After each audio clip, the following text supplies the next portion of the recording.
I hate it when I walk into the kitchen and find out I'm the only goodie in the house. What was that?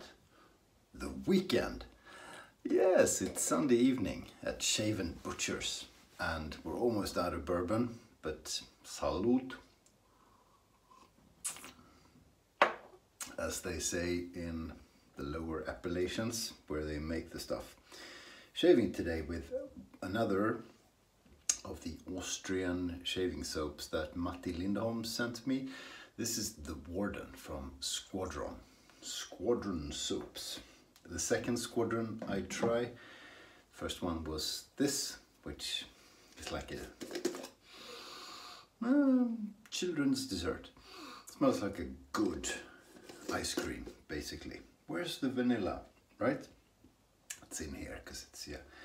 So we're doing that, and we have the pleasure of still being in possession of Matti's Shave&Butcher the Celebrate. Isn't that a pretty razor? I wish I had one. We're doing that. I will be sending these babies back to Matti any day now, so let's enjoy them while we can. The brush is a Matti brush, the 2-ball brush, turned by Matti. This is oak, and I think it's oak. It's very dark. Is it oak, Matti? If you're watching, I think it is. 24mm synthetic Maggard's knot, really good. That is a brilliant knot. So this is one where Matti had been loading from the container, so I'll do the same. I've used this twice. This is the third time. My son really digs it, so he's used it a bit as well, quite a few times. Sorry, Matti.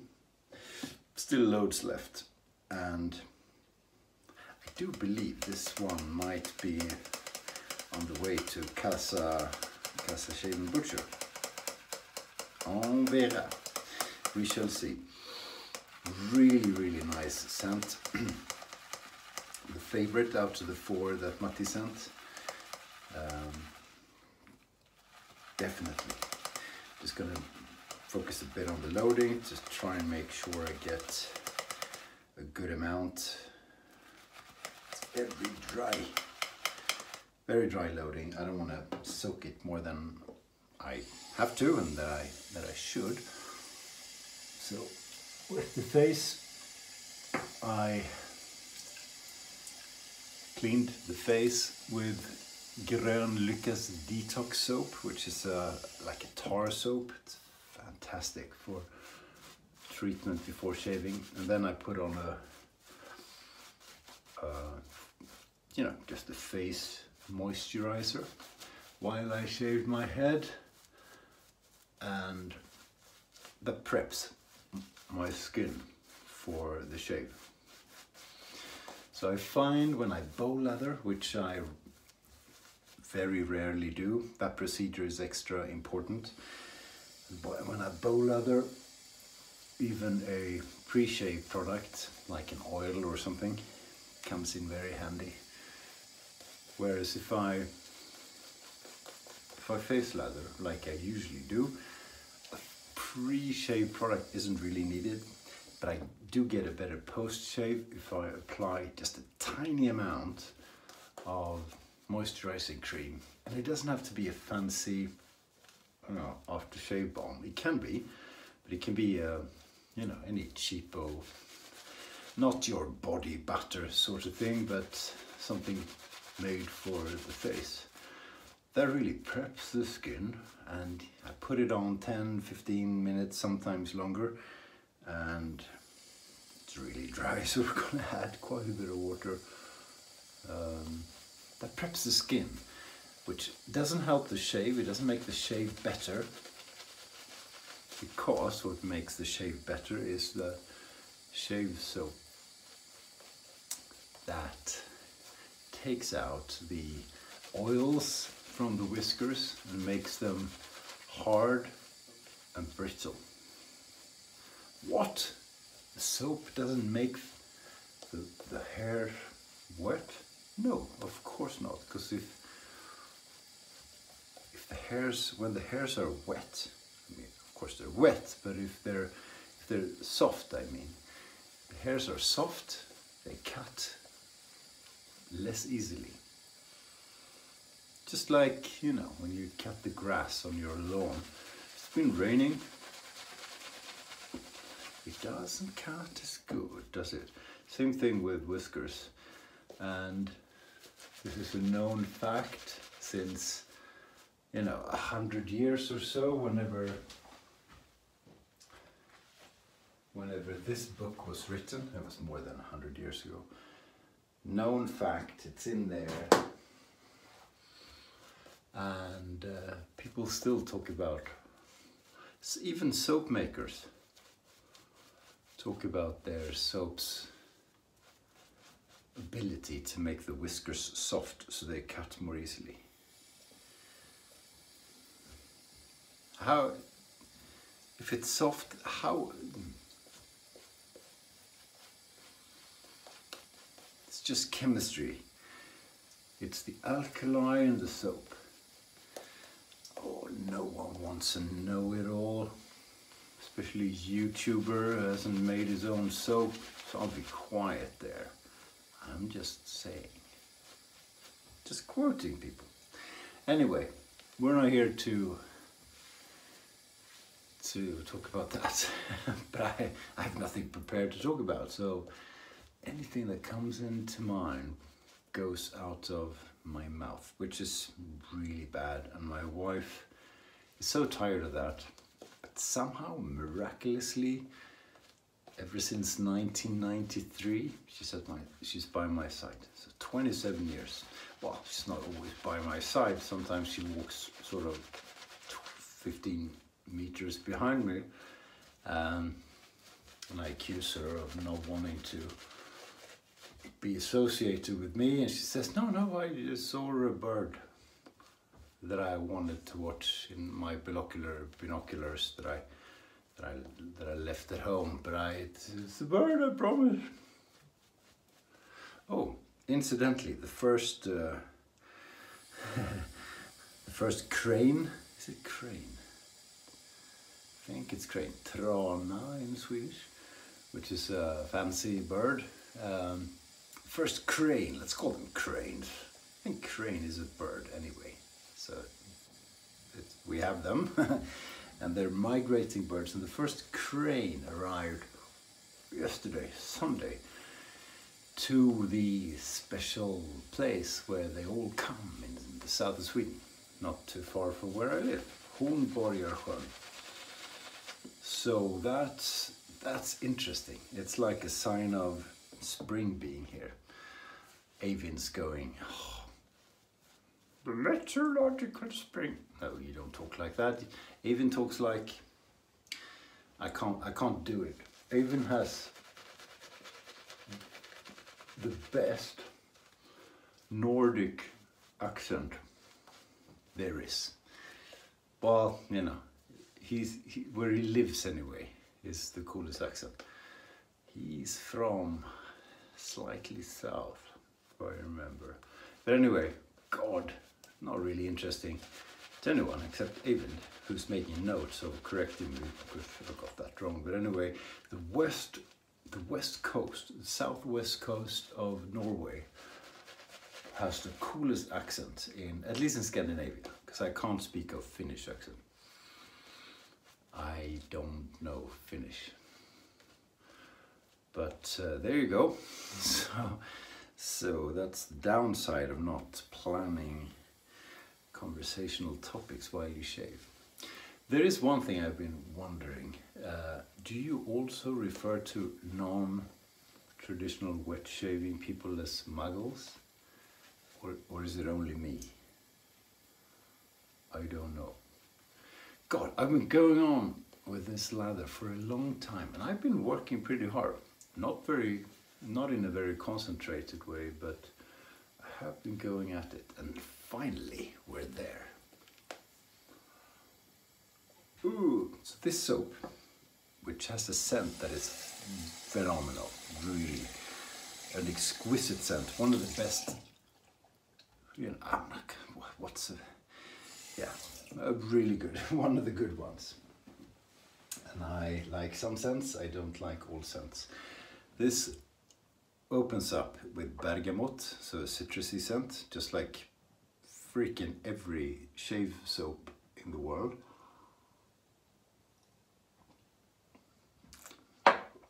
Almost. It's too easy, guys.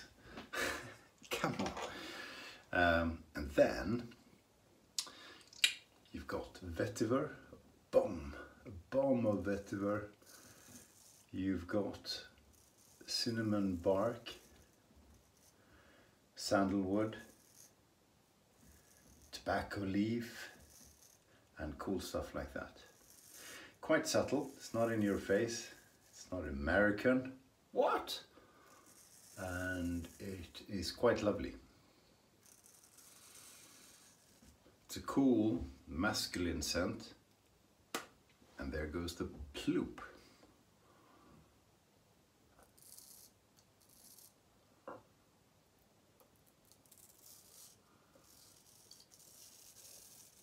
This is quite possibly the best looking razor I've ever used.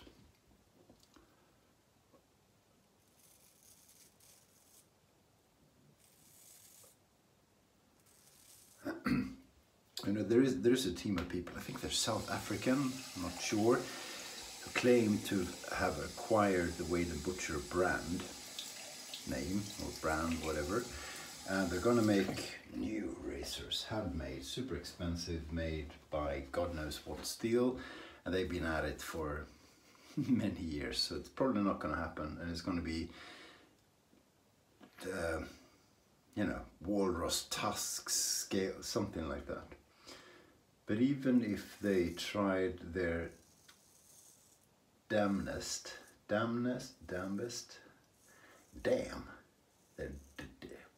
what do you say? Their hardest, they couldn't make a razor better looking than this. And this razor has been around for a while. Does it say England on it? Sheffield? No, so this is prior to 1892.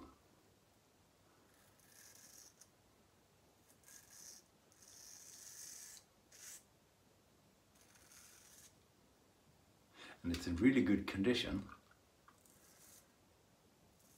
And that's one thing, but it's just, you know, just the sheer geometry of the razor is, I don't know, you can't beat it. Slightly smiling blade, and it's barber's notch, and you obviously can copy it and make a new one, but it's just exquisite. Plus, Shave&Butcher, which makes it cool, and it has good stamps, and it's just terrific. And the scales too, which will be original, and they're in good condition. They've been refined very nicely. They could be original anyway. But they're not actually, but they could be. And they're horn scales. And it's just, you know, like certain things, you can copy, but that doesn't count. And you can make new designs, and it's interesting, but it's not as nice.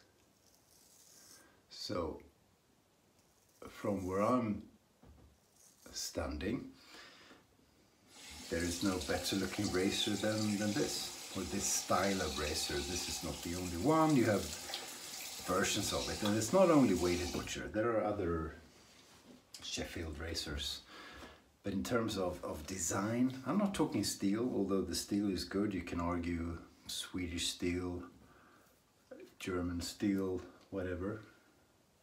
But in terms of design, yeah, the English have got it. They win. The damn Southern Yorkshire man. Who would have thought Those crude lads. Did they have Parisian women doing the designs for them? Who knows? Maybe. I don't think so. I'm talking gibberish, but they are cool. They are nice, and you know. Would be interesting though, if those people who claim they've purchased the Shave&Butcher brand, if they made a razor, I mean, they would charge $1,000 for it or more. I'm sure. I haven't heard anything in 2 years maybe. There is a Facebook group and nothing happens. And perhaps it is best that no one tries to make new Shave&Butchers, because you know, who would do it? You need a razor maker who would actually do the job and who has the courage. Well, a lot of people, but who that is good would have the courage. Because if you make it into a novelty, what would we think about that? You put a novel twist on this, because it would have to be a twist. I mean, there has to be a connection to the traditional Shave&Butcher, otherwise there's no point, right? So what's the twist? Fluorescent scales wouldn't work.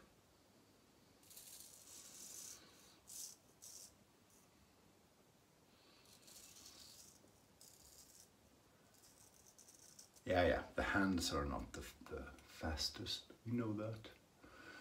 So perhaps the classics, like Shave&Butcher, are left untouched, perhaps.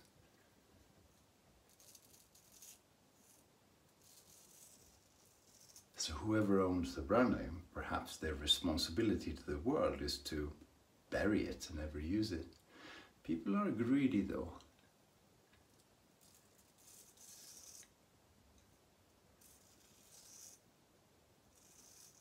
Well, put it this way. If you're watching and you own the Shave&Butcher brand name, the likelihood of that is not very large. Let me know. We can talk about it. I have friends in important places, in the Kremlin. Being silly. But this razor has been around for easily 150 years. It still looks amazing. And it shaves like a dream. It really does. You know, we'll judge when we're done.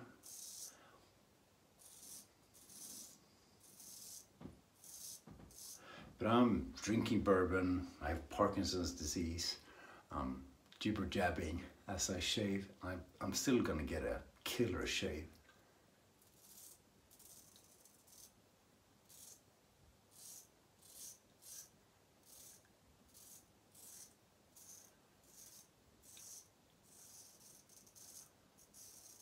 I haven't cut myself in ages. Famous last words.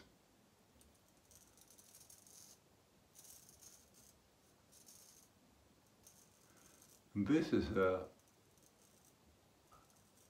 I don't know what you'd call this, a 3/4 hollow. It's more than half hollow, but it's not in a super extreme hollow. So it's a hollow razor, but it has a bit of chewing resistance. It's al dente, and still you can hear it. You can hear the edge cutting the whiskers, which is pretty spectacular. Because a wedge, typically, or a near wedge, a razor with not very ground, I don't know the lingo. A razor that is pretty straight like that, typically is very quiet because the steel doesn't flex. A razor that is very hollow, that goes from spine to edge like this, so it's really thin at the end, makes a bigger sound. This razor is quite hollow, but not an extra hollow or full hollow. Oh shit, I think I might have cut myself. You know, I thought it. I heard my wife when I said I haven't cut myself in a long time. I heard my wife saying, "Don't jinx it." Although she has a nice voice, she said, "Don't jinx it, baby." And we'll see.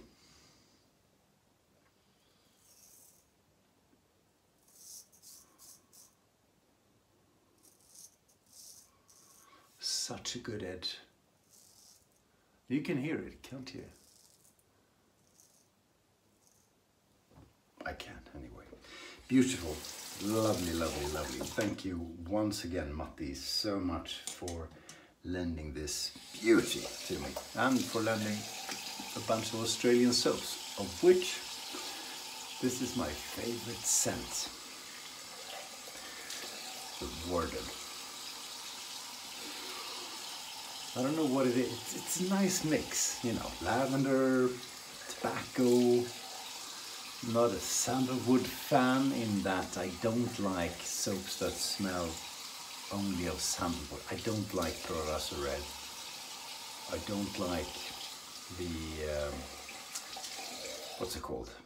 Driven Hill sort of sandalwood look, smell.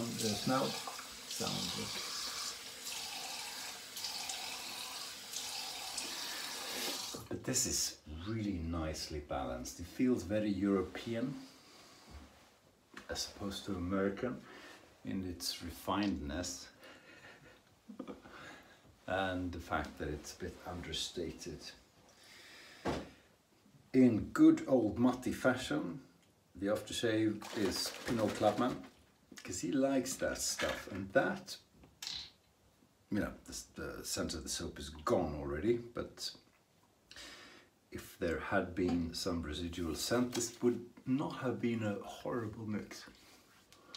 Oh nice, I cut myself earlier today, so getting the alcohol of a Pinot Clubman in the wound is character building. Cool. Very nice. Absolutely brilliant shave. I mean, it's very, very close to BBS with the wedge, and I was jibber jabbing all the time, and still, what a razor. And a good damn soap. Where's the lid? There's the lid. Squadron, the Warden from Down Under. Thank you so much for watching. It's Sunday evening. You may be watching this at a later date, but in any event, congratulations on a new week coming up. I hope you kill it out there. I hope you rock and just, you know, stay sharp.